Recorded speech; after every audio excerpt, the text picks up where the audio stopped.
Хүн ертөнцийн ямар ч нууцыг тайлахын төлөө уйггүй ажиллана. Нууцыг тайлангуудаа өөртөө ашигтайгаар эргүүлж эхэлнэ. Хүмүүс дотроос нууцын нууцад нэвтрэх гэсэн тэр хүмүүсийг эрдэмтэд гэнэ.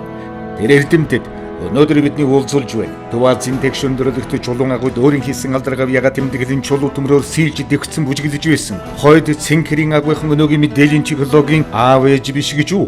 Уудам талын дунд 5 хамтай Монгол гэрт дэлхийн татварын бодлого газар орон улс бүрний дахин хувааралтыг хэлцэж суусан тэр өвөгчүүл тооноор нь тэнгэрийн одуудыг баримжаалж цаг тооны хуваанлыг сэтгж ирсэн хөдсөн нэмрэгтэй наг хамартай найг залуу дэлхийн шинжлэх ухаанд хувь нэмрэн оруулаагүй гэж үү? Марины нуруунд дээрээс ертөнцийг тогтоож болох авч, марины нуруунд дээрээс ертөнцийг засаж үл болохыг ухаарсан хувилай Сэцэн хаан дэлхийн түүхэн дамхуда хамгийн олон улс бүрний эрдэмтэн мэрэгдээг цуглуулан улс төр эдийн засаг соёл шинжлэх ухаан зэрэг олон салбарт далай их өөрчлөлт хийж дэлхийн түүхэн шинэ хөгжил дэвшлийг авчираагүй гэж үү? Тэд хэн байсан бэ? Монголчууд. Өнөөгийн арил жаны систем анхны мөнгөнд тэмдэгтээр арилжаа хийхийг хэн бодож олоо даруй хэрэгжүүлсэн хэн бэ? Тэр үед хэн цаас мөнгө хэвлэж байв? Эрдэмтэн мэрэгдээ өндөр цалин хүнлүү яах гэж олгодог байв?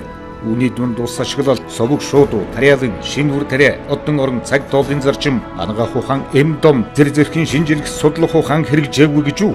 Монголчууд одон орны 27 өртөө байгуулан өнөөгийн цаг тооллоос 26 секундээр л зөрүүлэн тооцож байлаа. Монголчууд ном хэвлэл үүх түүх зохиох ажилдаа шамдан орж дэлхийн бичгээр уламжлалдан ирсэн ертөнцийн түүхийн шинжилх ухаанд үнэт хувь нэмрэн оруулж байлаа. Монголчууд өөрийн эзэмшилтэй байгаа дэлхийн талд алтан жолоог сунгахын учир хааны зэрлэгийг морин дэлдээр дэрвэх салхиадал өтөр төргөн тараахын учир хэрэг дээрээ өнөөгийн шуудан холбоогийн системийг зохион эрхэлж түүгээрэн дамжуулан дипломатын шинжилх ухаан улс гүрнүүдийн харилцааны соёлыг тунхаглав. Удалдаа 8-ны үнийг тогтоож байлаа. Үүнийг хэн хийсэн бэ? Монгол эрдэмтэд ус хуурай газар хосолсон 1500 өртөөгөр хааны зарлиг хятад шаазан Монгол ноос Япон сакура энэтхийг торго дэлхийд түгж байлаа. Үүнийг бас эрдэмтэд хийсэн тэнгэрийг сүжиглэх яамны цаг тооны бичгийн 5 махуудын бодогч түшмэлийн тойргийг огтлж тоогоолох арга тригонометрийн функцийн болон тригонометрийн урвал функцийг задлан зэргийн цуваны хэлбэрт оруулж задаргааны томьёоны гишүүн бүрийн коэффициентийг тооцох аргыг бодож оллоо. 1750 дуурам чүдэ дэлхийн талыг байлдан дагуулж явсан их Монгол улсын аавга түүхэн хэлхээсийг судалж түүхийн үнэн мөнийг гуй бололгүй хойч үдэн өвлүүлэн үлдээх их үүргийг Монгол эрдэмтэд өндөр хариуцлагадор хэрэгжүүлсээр ирсэн.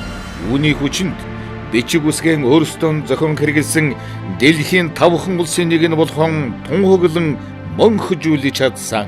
Өөрийн оюун бэлгээрээ манлайлан шалгарсан Монгол эрдэмтэд Монгол аж ахуй амьдралтай уялдуулсан олон арга бүтээлүүдийг төрөвсөн өнөө хэрэглэгдсээр байна. Малч ухаантай Монгол эрдэмтэн чадраавал говийн бүсэд ширүүфтэн ност хоньны шин сүрэг бий болгож үржилийн ажлын аргыг боловсруулж эх орны хон мал сүргийг өсгөж арвижуулахад түүхэн гавья байгуулж явсан бол академич намсраа классиква квант орны онолыг баталж физикийн онолд шин чиглэл нэвтрүүлсэн байдгийг. Энэ үед цагирийн радикал онлоор Төмөрбат дэлхийд хүлээн зөвшөөрөгдөж социалитийн ордигч илрүүлж чадсан юм. Ард түмнийхэн амар мэнд амьдралын төлөө оюун бодлон чилээн байж академич Нямдава хүний вирусыг судлан Б гепатитийн вакцины гаргаж полимиелит өвчний эсрэг дархлаажуулалтын шин товлол нэвтрүүлэн полимиелит өвчнийг устгах устгалыг баталгаажуулсан байдгийг. Машин механизмын дэнгийг электрлэлд тэсвэртэй байх нөхцөлийг хангахад чухал ач холбогдолтой трибологийн шинжилх ухааныг академич авда их орон дон хөгжүүлсэн түүхэн гавьяаг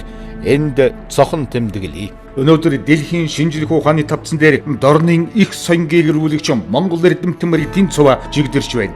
Монголын шинжилх ухааны шинэ нэрэн үеийг хэллээ. Шинчилэгдэн өөрчлөгдөж байгаа Монгол улс эрдэмтэн мэрэгдийн тойлох шим өгөөжийг авах цаг боллоо. Тийм ч бололцоон нэгдлээ. Шаардлагач тулгарлаа. Монголчууд өнөөдрийг хүртэл улс гүрнэн үүрч дүүрч ирсэн эрдэмтэн мэрэгдэдэн хүндэтгэл үзүүлж өндөр дээд найдвар хөгжил дэвшлийн хөшүүргэн даатгаж байна. Тэд хэн бэ? Эрдэмтэд.